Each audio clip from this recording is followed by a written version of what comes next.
দর্শকবৃন্দ, আপনারা সবাই ব্যস্ত থাকেন। এই ব্যস্ততার মাঝেও কেউ হয়তো ছুটি নিয়েছেন, কেউ হয়তো রোগীকে একটু বসিয়ে রেখেছেন, তার মাঝে আমাদের ডাকে সাড়া দিয়েছেন, আপনাদের ধন্যবাদ জানাচ্ছি। ধন্যবাদ জানাচ্ছি যারা এলাকাবাসী এসেছেন চিকিৎসা নিতে, সবাইকে অসংখ্য ধন্যবাদ। আজকে আমাদের বিশেষ একটি দিন, আমরা সেবা ফাউন্ডেশনের কার্যক্রম আমরা অফিসিয়ালি শুরু করব এবং আমাদের এই প্রোগ্রামটা লায়ন্সও কোলাবোরেট করছে। সবাইকে অশেষ ধন্যবাদ জানাচ্ছি। আসলে আমাদের মূল এজেন্ডাই হচ্ছে মানুষের সেবা করা, এটাই আমাদের লক্ষ্যবস্তু, মানব কল্যাণ। তো বিশেষত যারা সুবিধাবঞ্চিত নারী এবং শিশুদের, তাদের টার্গেট করেছি, তাদের সুবিধার জন্য আমরা প্রণ করেছি, তাদের সহযোগিতা করার জন্যই আমরা প্রণ করেছি এবং এটাই আমাদের ব্রত, যে মানব কল্যাণ, মানব সেবা। আসলে ছোটবেলা থেকে এই ধরনের একটা মন মানসিকতা আমার ছিল। যখন দেখতাম যে এই শীতের রাতে কিংবা প্রচণ্ড গরমে মানুষজন ঘর হারা হয়ে বাইরে ঘুমাচ্ছে, তখন আমার এই ছোট মনটা কেঁদে উঠতো যে কেন আমার এত বড় বাড়িতে এদের কেড়ে রাখতে পারছি না, কিংবা প্রচুর খাবার ঘরে, বাইরে মানুষ খাবারের জন্য হাহাকার করছে, ভিক্ষা করছে, তখন আমার ছোট প্রাণটা কেঁদে উঠতো যে এদের কেন আমি আমার সব খাবার দিতে পারছি না। তো ওই একটা তাগিদ থেকেই আসলে এত কিছু করা। আর হলো যে আমাদের যে লক্ষ্যটা, সেটা কিন্তু আমার একা পক্ষে সম্ভব ছিল না। আমার সহযোদ্ধা আছে অনেকেই, তাদের মানে কিছু মহতী নারী, আমি আসলে সৌভাগ্যবতী বলতে হবে, কারণ আমার ইচ্ছা ছিল, আমার সাধ ছিল, বাট সাধ্য ছিল না। আমি একা তো অনেক কিছু করতে চাই বাট পারি না। সো আমি লাকি, আমি সৌভাগ্যবতী যে আমার কিছু মহতী নারীদের সাথে পরিচয় হলো, যারা আমার মতোই একই মানসিকতায় আমরা আছি এবং তারা মানে তাদের দায়িত্ব কর্তব্যই মনে করছে যে মানব সেবা, মানব সেবা হচ্ছে বড় সেবা। এই ধরনের কিছু মহতী নারী বলবো এবং মহান নারী বলবো যাদের সাথে আমার পরিচয় হয়েছে, এবং তারা আমার সহযোদ্ধা। আমরা এক একজন শক্তি, কেউ হয়তো অর্থ দিয়ে, কেউ হয়তো সময় দিয়ে, কেউ হয়তো তার কাজের দক্ষতা দিয়ে আমাদের সাথে করেছেন, এবং সব শক্তি মিলিয়ে আমরা বড় একটা শক্তি হয়ে আমরা ইনশাল্লাহ অনেক কিছু করতে পারবো। কি পারবো না? আমরা হাততালি দিয়ে আমরা অনেক কিছু করতে পারবো।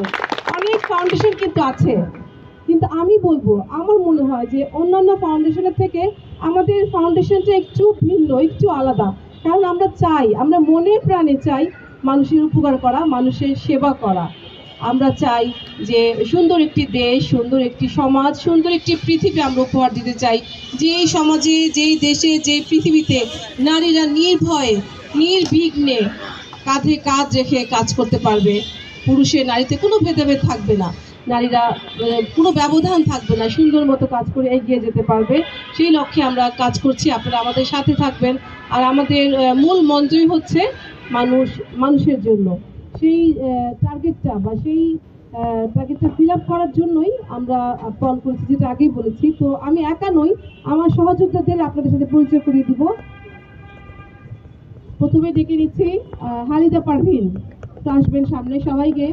যেহেতু বারবার বলছি আমি একা নই, আমার সাথে সহযোদ্ধা, একটু আসেন সবার সাথে পরিচয় করে দিই। আছেন হালিদা পারভিন, কাজল ইসলাম এনডিসি, নাজনীন সুলতানা, আফলাতুন নাহার, সুরাইয়া আক্তার,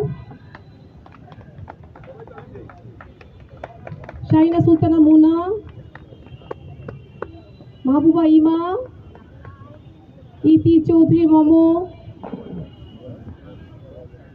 আমাদের এর মধ্যে প্রায় 15 জন, নাদিরা মুক্তা, আরও 2 জন আমাদের অনুপস্থিত আছেন, যারা আমাদের লাইফ টাইম, যারা আমরা জীবন পণ করে আজীবন আমরা প্রতিজ্ঞাবদ্ধ, আমরা এই সেবা ফাউন্ডেশনের থেকে মানুষের সেবা করব, মানুষের কল্যাণে আমরা এগিয়ে যাব। এরা আমাদের আছেন এক্সিকিউটিভ পর্যায়ে। সবার জন্য আমরা শুভকামনা জানাই, সবাইকে আমরা একটি হাততালি দিয়ে অভিনন্দন জানাই। তারা আমাদের ভালো ভালো কাজগুলি করছেন এবং পথ দেখিয়ে আমাদের এই সেবা ফাউন্ডেশনটাকে এগিয়ে নিয়ে যাচ্ছেন। আমাদের সবার জন্য আপনারা দোয়া করবেন, আপনারা দোয়া না করলে আমরা হয়তো ভালো ভালো কাজগুলো করতে পারবো না। তো আমরা অতীতেও কিছু কাজ করেছি, ভবিষ্যতেও আরও বড় পরিসরে কাজগুলো করব। কারণ আজকে যেটা করছি আমরা ফ্রি মেডিকেল ক্যাম্প, যেটার মাধ্যমে আমরা সরাসরি মানুষের চিকিৎসার সুবিধা, বিশেষ করে যারা সুবিধা বঞ্চিত। স্যার আসছেন আমাদের মাঝে ইতিমধ্যে আমাদের মাননীয় প্রধান অতিথি লান এ K M Golam Faruk sir উপস্থিত হয়েছেন। আমরা সবাই করতালি দিয়ে তাকে স্বাগত জানাই।